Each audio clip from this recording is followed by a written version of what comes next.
Do you remember the hurt or the happiness? Ako si Risa Singson Kaupeng. Magkapit, pandasal muna tayo.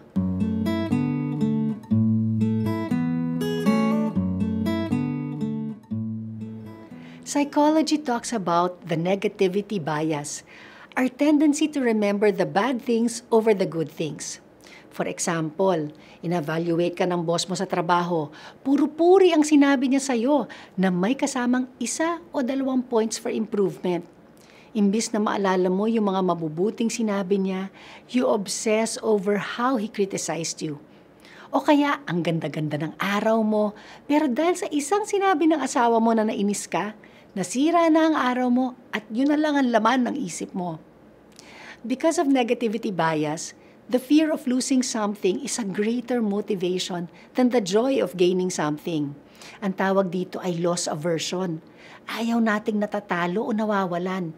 Kaya daw, the pain of losing 1,000 pesos is twice as much as the joy of finding 1,000 pesos.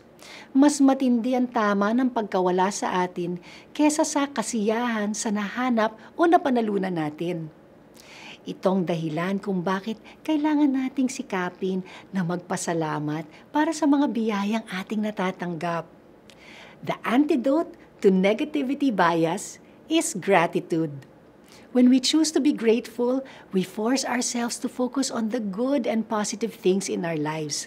At sa totoo lang naman, mas marami sila talaga kaysa sa mga negatibong nangyayari.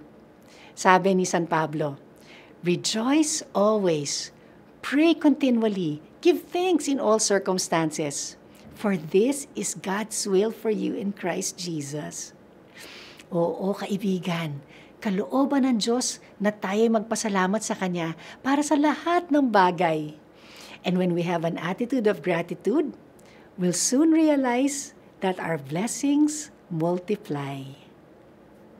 Let's pray. Lord, thank you for every good gift you've blessed me with.